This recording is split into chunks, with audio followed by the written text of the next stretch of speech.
Can you describe, just take us through what happened when the typhoon hit, Jamila? Well, we were sent there the day before. I came in with my cameraman from the Philippines, and we stayed at a hotel which is in Palo Leyte by the coastline. We landed at about Thursday, 8 p.m. local time. And we were with other journalists who were already suggesting that they think it's best that we vacate that area because it's not really the safest area to be in. But we booked a driver and the car, but because of the danger, this driver in fact canceled on us. So it took me until 3 a.m. to find a vehicle for us to take us around. By that time, I said, let's just stick around here at 4:45 a.m. In fact, we felt that was when officially the typhoon, in fact, made landfall. I managed to get a few phone interviews with Al Jazeera English, Al Jazeera America, and we were setting up for a live at around 6:30 a.m. local time. About a minute into our live, all of a sudden the typhoon struck, and this incredible wind, basically. These trees, they were blowing like they were weightless, they were paper, and roofs were being blown away just like that. The visibility was in fact only a meter. We were close to the coastline, but I couldn't see the waves coming. And all of a sudden, in just a matter of 30 minutes, the water surged up as high, all the way up to the second floor. And we were stuck. And all of a sudden, all the other guests started going up to the area where we were. They were also looking for a safer area. This hotel is only up to the second level. And so one of the guys, another journalist, a local journalist, started kicking the door behind us, which was a stock room.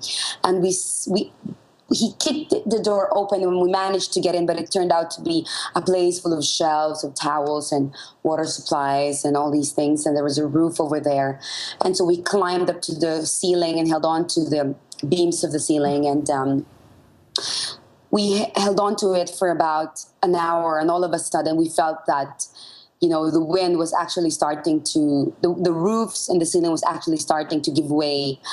And in just a matter of 20 minutes, it started caving in this really, really scary sound. And all of a sudden, the entire roof is gone. And we were exposed to this beast, this incredible power that is really unimaginable. The sound is absolutely terrifying. It is horrific. I mean, it's beyond what anybody else could imagine. I've covered armed conflict, but there's nothing like this, nothing as incredible and as scary as covering a natural disaster like Typhoon Haiyan.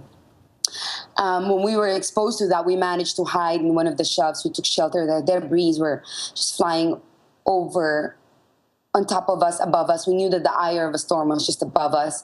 And we were ready to climb, in fact.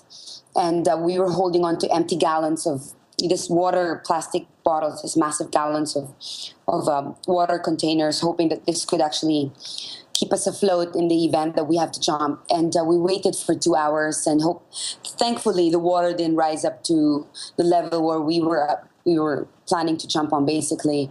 And we waited another 2 hours. It was really, really, really dragging, really long, really difficult to not know exactly how things are how your life will turn out. And thankfully, the water went down, but the winds were way too powerful. So we stayed a couple of hours more, and a few hotel attendants managed to rescue us one by one from that tiny room. So you lost your equipment. The roof pulled off of the building you were in. You got to safety. Jamila, what happened next?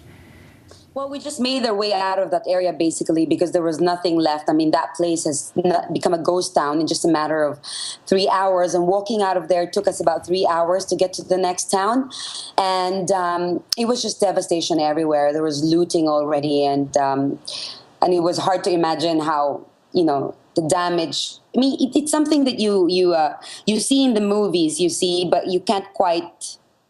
It's very overwhelming to see it in reality. You don't think that it was possible, and with in just a short span of time, to see that an entire province, actually a very historical area of central Philippines, has been destroyed just like that. And we went around with the governor of Leyte and went to a hospital which was working under really awful conditions, with no electricity, no clean water, and doctors who have been working over 24 hours on injured that are being brought in, and people just basically dying in the dark with not enough medicines. So, I mean, these are just one of the examples, one of the few establishments, in fact, that were operating still even after the typhoon. News reports in the Philippines are saying people are walking around like zombies in shock after the typhoon.